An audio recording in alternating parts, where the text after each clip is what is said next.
नमस्कार दोस्तों, प्रैक्टिस वाला यूट्यूब चैनल में आप लोगों का स्वागत है। दोस्तों आज हम लोग रेलवे यूथ साइंस बुक का प्रैक्टिस सेट नंबर 5 पर इस वीडियो में बात करेंगे। तो आप वीडियो को पूरा देखिए, आपके लिए एक एक सवाल इम्पोर्टेंट हैं।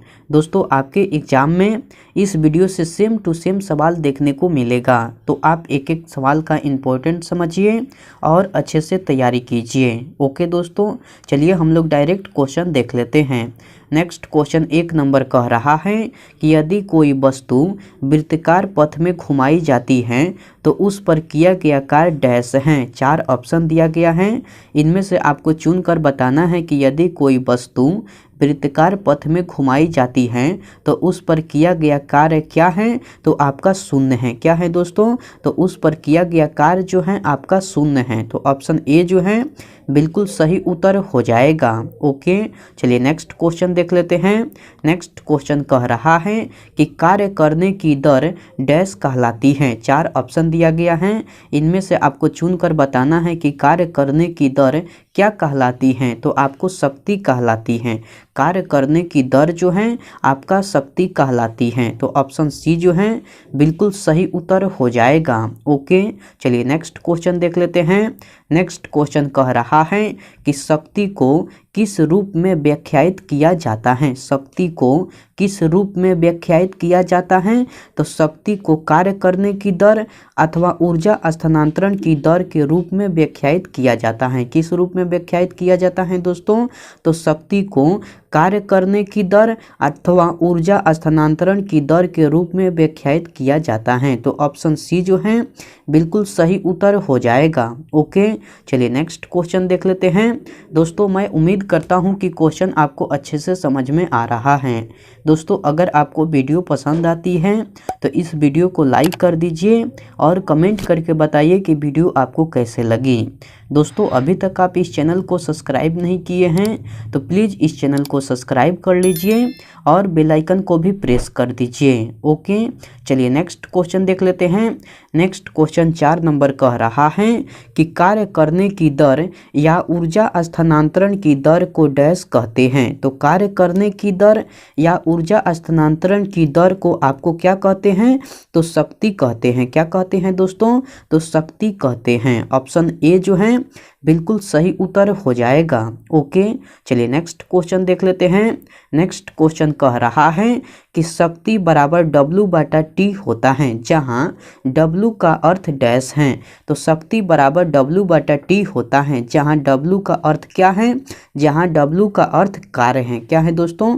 जहां W का अर्थ कार्य है और T का अर्थ समय है। ओके, चलिए नेक्स्ट क्वेश्चन देख लेते हैं। नेक्स्ट क्वेश्चन कह रहा है कि कार्य करने की गति कहलाती है। 4 ऑप्शन दिया गया है, इनमें से आपको चुनकर बताना है कि कार्य करने की गति क्या कहलाती है। तो आपको शक्ति कहलाती है। कार्य करने की गति शक्ति कहलाती है। तो ऑप्शन बी जो है बिल्कुल सही उत्तर हो जाएगा। ओके, चलिए नेक्स्ट क्वेश्चन देख लेते हैं। नेक्स्ट क्वेश्चन कह रहा है कि निम्न में से कौन सी भौतिक मात्रा किए गए कार्य की गति को मापती है। तो आपको शक्ति मापती है। कौन मापती है दोस्तों? तो शक्ति मापती है। ऑप्शन डी जो है बिल्कुल सही उत्तर हो जाएगा। ओके, चलिए नेक्स्ट क्वेश्चन देख लेते हैं। नेक्स्ट क्वेश्चन कह रहा है कि शक्ति का सूत्र है। 4 ऑप्शन दिया गया है, इनमें से आपको चुनकर बताना है कि शक्ति का सूत्र क्या है। तो आपको कार्य बाटा समय है। शक्ति का सूत्र जो है आपका कार्य बाटा समय है। तो ऑप्शन बी जो है बिल्कुल सही उत्तर हो जाएगा। ओके, चलिए नेक्स्ट क्वेश्चन देख लेते हैं। नेक्स्ट क्वेश्चन कह रहा है कि आपको ऊर्जा संरक्षण के सिद्धांत के संबंध में कौन सा कथन सही है। 4 ऑप्शन दिया गया है, इनमें से आपको चुनकर बताना है कि ऊर्जा संरक्षण के सिद्धांत के संबंध में कौन सा कथन सही है। तो कथन डी कह रहा है कि ऊर्जा का न तो निर्माण किया जाता है और न ही इसे नष्ट किया जाता है। यही कथन जो है आपका सही है। तो ऑप्शन डी जो है बिल्कुल सही उत्तर हो जाएगा। ओके, चलिए नेक्स्ट क्वेश्चन देख लेते हैं। नेक्स्ट क्वेश्चन कह रहा है कि यदि वायु प्रतिरोध को नगण्य माने तो मुक्त रूप से गिरते हुए पिंड की स्थितिज ऊर्जा और गतिज ऊर्जा का योग क्या होगा। तो आपको स्थिर होगा। मैं यह क्वेश्चन फिर से रिपीट कर दे रहा हूँ। क्वेश्चन कह रहा है कि यदि वायु प्रतिरोध को नगण्य माने तो मुक्त रूप से गिरते हुए पिंड की स्थितिज ऊर्जा और गतिज ऊर्जा का योग क्या होगा? तो आपको स्थिर होगा। क्या होगा दोस्तों? तो स्थिर होगा। ऑप्शन डी जो है बिल्कुल सही उत्तर हो जाएगा। ओके, चलिए नेक्स्ट क्वेश्चन देख लेते हैं। नेक्स्ट क्वेश्चन कह रहा है कि डैश के कणों की गतिज ऊर्जा अधिकतम होती है। 4 ऑप्शन दिया गया है, इनमें से आपको चुनकर बताना है कि किसके कणों की गतिज ऊर्जा अधिकतम होती है। तो आपको गैस के कणों की गतिज ऊर्जा जो है अधिकतम होती है। किसकी होती है दोस्तों? तो गैस के कणों की। ऑप्शन डी जो है बिल्कुल सही उत्तर हो जाएगा। ओके, चलिए नेक्स्ट क्वेश्चन देख लेते हैं। नेक्स्ट क्वेश्चन कह रहा है कि पवन चक्की पवन की किस ऊर्जा का उपयोग करती हैं? तो पवन चक्की जो हैं पवन की गतिज ऊर्जा का उपयोग करती हैं। किसका उपयोग करती हैं?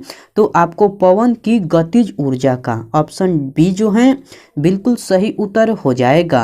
ओके दोस्तों, चलिए नेक्स्ट क्वेश्चन देख लेते हैं। नेक्स्ट क्वेश्चन 13 नंबर कह रहा है कि जब एक संपीड़ित स्प्रिंग को छोड़ा जाता है तो यह अपनी स्थितिज ऊर्जा को डैश में बदल लेता है। जब एक संपीड़ित स्प्रिंग को छोड़ा जाता है तो यह अपनी स्थितिज ऊर्जा को गतिज ऊर्जा में बदल लेता है। किस ऊर्जा में बदल लेता है? तो आपको गतिज ऊर्जा में। ऑप्शन डी जो है बिल्कुल सही उत्तर हो जाएगा। ओके, चलिए नेक्स्ट क्वेश्चन देख लेते हैं। नेक्स्ट क्वेश्चन कह रहा है कि एक वस्तु की स्थितिज ऊर्जा में इसकी डैश के साथ वृद्धि होती है।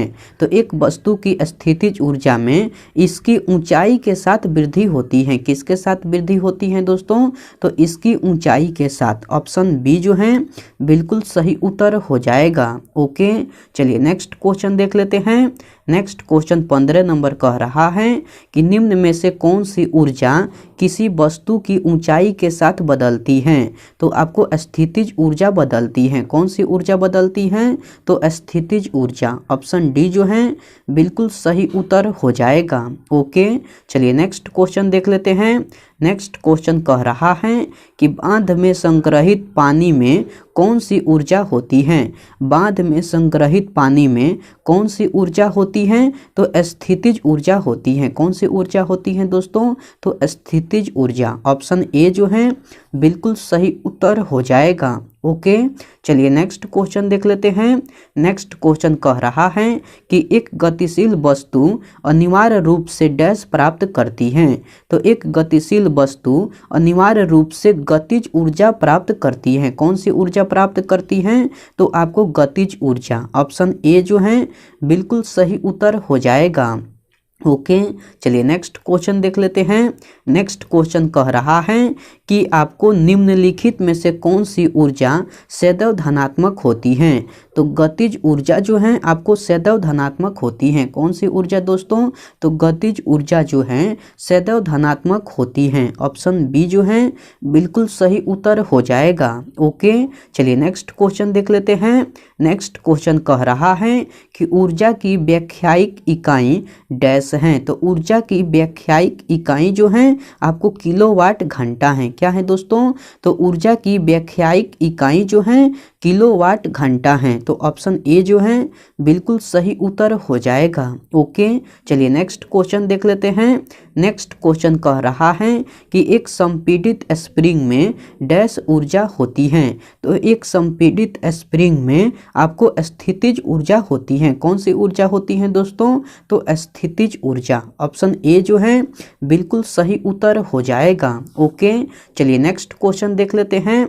नेक्स्ट क्वेश्चन 21 नंबर कह रहा है कि किसके अनुरूप वस्तु की गतिज ऊर्जा की वृद्धि होती है? तो आपको गति के अनुरूप होती है। किसके अनुरूप होती है? तो गति के अनुरूप। ऑप्शन डी जो है बिल्कुल सही उत्तर हो जाएगा। ओके, चलिए नेक्स्ट क्वेश्चन देख लेते हैं।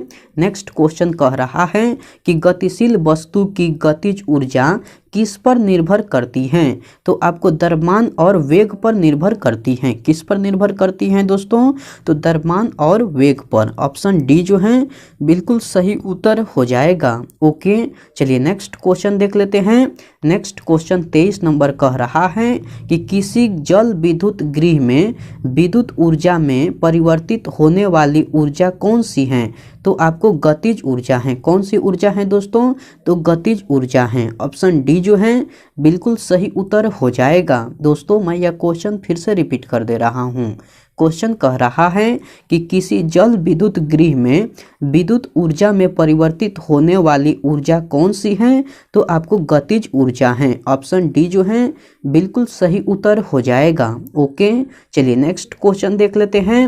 नेक्स्ट क्वेश्चन 24 नंबर कह रहा है कि आपको यदि एक वस्तु का संवेग 3 गुना कर दिया जाए तो इसकी गतिज ऊर्जा होगी। तो इसकी गतिज ऊर्जा जो है मूल मान का 9 गुना हो जाएगी। तो इसकी गतिज ऊर्जा जो है आपको मूल मान का 9 गुना हो जाएगी। तो ऑप्शन सी जो है बिल्कुल सही उत्तर हो जाएगा। ओके, चलिए नेक्स्ट क्वेश्चन देख लेते हैं।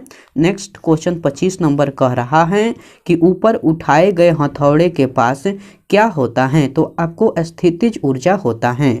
ऊपर उठाए गए हथौड़े के पास स्थितिज ऊर्जा होता है। तो ऑप्शन डी जो है बिल्कुल सही उत्तर हो जाएगा। ओके, चलिए नेक्स्ट क्वेश्चन देख लेते हैं। नेक्स्ट क्वेश्चन कह रहा है कि यांत्रिक ऊर्जा गतिज ऊर्जा और डैश का संयोजन है। तो यांत्रिक ऊर्जा जो है आपको गतिज ऊर्जा और स्थितिज ऊर्जा का संयोजन है। किसका संयोजन है दोस्तों? तो यांत्रिक ऊर्जा गतिज ऊर्जा और स्थितिज ऊर्जा का संयोजन है। तो ऑप्शन सी जो है बिल्कुल सही उत्तर हो जाएगा। ओके, चलिए नेक्स्ट क्वेश्चन देख लेते हैं। नेक्स्ट क्वेश्चन 27 नंबर कह रहा है कि किसी तने हुए रबर बैंड में किस प्रकार की ऊर्जा होती है?